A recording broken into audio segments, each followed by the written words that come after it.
দীর্ঘ বেশ কয় বছর পর আবারও ছন্দে ফিরেছে কলকাতা নাইট রাইডার্স। আবারও লিগ টেবিলের শীর্ষে দেখা যাচ্ছে এই মুহূর্তে কলকাতা নাইট রাইডার্সকে। হয়তো এমনটা হতো না, হয়তো এমনটা হওয়ার বদলে এরকম আমরা বলতে পারতাম কলকাতা নাইট রাইডার্স এবারও দল গঠনের ক্ষেত্রে তারা তাদের ওপেনিং জুটিকে সেট করতে পারেনি। আবারও তারা চেষ্টা করছে সুনীল নারেনকে দিয়ে একটা তুক্কা খেলানোর। তবে এই মরশুমে গৌতম গম্ভীর দায়িত্ব নেয়ার পর সুনীল নারায়ণের সেই তুক্কাটা প্রতি ম্যাচে একেবারে ধারাবাহিকভাবে ব্যাটিং করছে। কলকাতা নাইট রাইডার্সে ফিল সল্ট রয়েছে, তিনি না যতটা গুরুত্বপূর্ণ কন্ট্রিবিউশন করছেন তার থেকে গুরুত্বপূর্ণ রয়েছে সেই তুক্কা সুনীল নারায়ণের ধারাবাহিকতা। এবং এবছর আইপিএলে যদি আমরা প্রত্যেকটা ওপেনিং জুটির দিকে দেখি যে কোনো একজন ভালো রান করছে, তার মধ্যে সেই তুক্কা সুনীল নারায়ণই কিন্তু একমাত্র যিনি ধারাবাহিকভাবে পারফরমেন্স করছেন।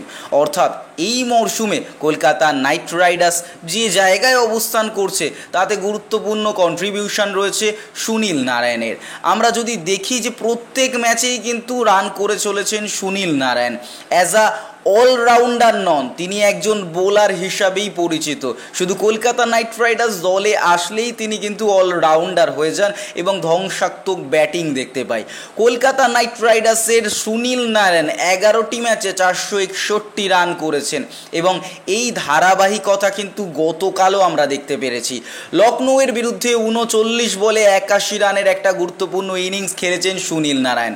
তার ব্যাটে ভর করে এসছে 235 রান, যেখানে 98 রানে লখনৌকে হারিয়েছে কলকাতা নাইট রাইডার্স। ম্যাচের সেরা হয়েছেন সুনীল নারায়ণ। সেরার পুরস্কার নিতে গিয়ে নিজের ধারাবাহিকতার মন্ত্র জানিয়েছেন কিন্তু ওয়েস্ট ইন্ডিজের এই ক্রিকেটার। নারায়ণ জানিয়েছেন এবার মানসিকতায় বদল এসছে। তিনি বলেন সবথেকে গুরুত্বপূর্ণ হলো ভালো শুরু করা। এবার আমি মানসিকতা ইতিবাচক রাখছি, সাপোর্ট স্টাফরা খুব সাহায্য করছে, আমার শক্তি অনুযায়ী শট খেলছি, বল দেখে মারছি এবং সেটাই কাজে লাগছে। এবং দায়িত্বে বদল কিন্তু দেখা গেছে সুনীল নারায়ণের। শুধু লম্বা লম্বা শট খেলার দিকে তিনি কিন্তু আগ্রহী নন। আমরা দেখেছি গত সিজনগুলোতে যেখানে সুনীল নারায়ণের তুক্কা কাজে লেগেছে সেখানেও মোটামুটি একটা রান, যেমন 7 বলে 30, 5 বলে 20, এরকম একটা রান খুব বেশি হলে 40, 50, 60 অবধি আমরা দেখেছি। তবে এই সিজনে কিন্তু গুরুত্বপূর্ণভাবে খুব ধারাবাহিক ব্যাটার সুনীল নারায়ণ অনেকক্ষণ ধরে ক্রিজে টিকছেন।